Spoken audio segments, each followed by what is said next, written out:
Let's get into ones that did make the top 10. Nelly, Furtado, second single we covered from her. Looking forward to Nelly going forward. I've been lost in the Nelly rabbit hole this week because her 2006 music with Timbaland is like elite. And I'm saying it now, I think if every of those singles that charted top 10, I think all of them will be episode winners at least. Ooh! If they're not in a really horrible week, I think they all will be. Because that album is elite pop music. Here in 2001, she's got her album Whoa Nelly, and this second single, Turn Off the Light. So is the follow-up to I'm Like a Bird. Whoa Nelly actually is like, before this was just a phrase we said in yeah, Valley. I know. It was so weird. Yeah. So if somebody came in and was coming too close to you, for example, you'd be like, oh, whoa, Nelly. Yeah. And we used to shout, whoa horse, for some strange reason. Not war horse. Whoa horse. Always bloody horses in the fucking horses, honestly. But yeah, it was the thing I can remember. Have we told the story of the horse in the house? No, I don't think we have. No. Do we want to tell that story? Do you think we ever will? I don't know. I don't know. Do we?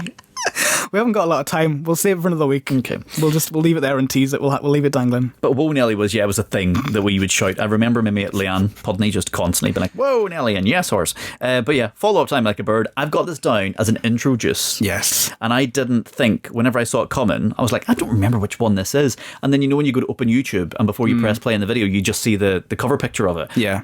All of it just shot straight into my brain. It's like, oh my God, remember this one. This is so good. EQ raises again. Yes. The same way 5 does. Love it. Scratching. Yeah, which is good. Vocally, great. We've got a nice high rise at the end of each chorus. Lyrically, I've sang along to it. Had no idea until I've sat and tried to follow it through with a lyrical checker how lyrically complex that is and how difficult that is to sing. Yes. And actually, like, Jesus, she's a fucking wordsmith. She really is. She really smashed. Yeah. If you don't know what we're talking about, you have to just try follow it through and try sing this at the same rate as Nelly Furtado does, and you'll just see how skilled and talented she is at this. It's funny, the inspiration to this was apparently a reggae fusion track called Turn the Lights On, and there is bits that are like almost identical, but I guess they're kind of like officially sampled sort of thing. To me, so they're a Canadian band, Big Sugar, and she's Canadian. If she's inspired by any Canadian for this track, for me, it's Informer by Snow. Do you know what I mean?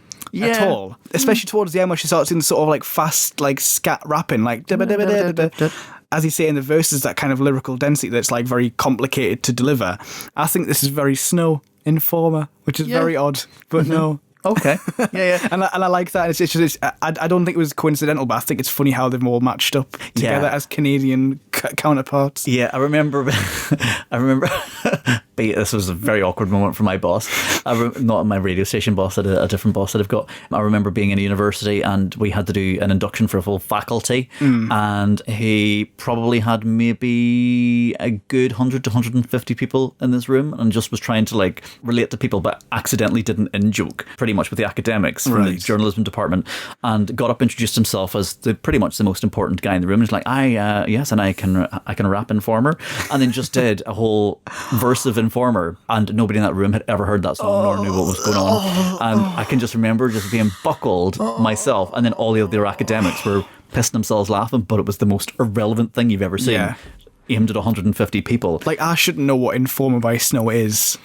It's in Sisters. I was watching Sisters the other day, which again is exactly my target audience. Yeah. Sisters was on, and they do a bit of a dance routine to it, and it's what's the words? Because in a licky bum bum now. So that's what. Yeah, a licky bum bum down. Like so obviously I had child versions. I licky bum bum now when I was younger. I think I knew this one more than I'm Like a Bird as a kid. I do remember this one more than I'm Like a Bird. Interesting. Yeah. Potentially specific memories attached to it. It might have been on a Now CD that I had. Yeah. But I definitely heard this one more.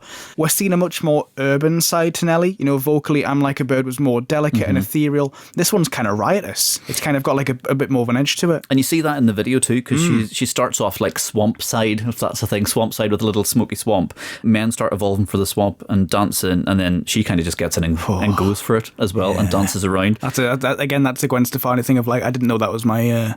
Oh, yes, 17-year-old perverted Scot.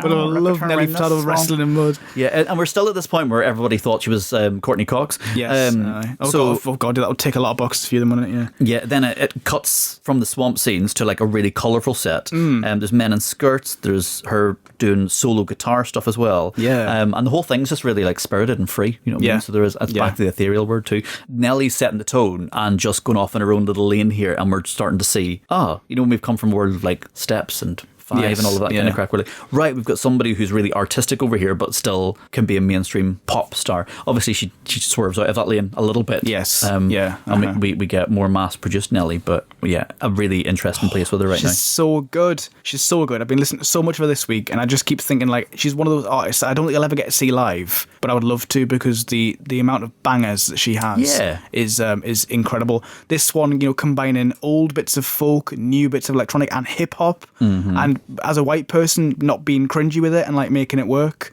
Yeah. Cracking.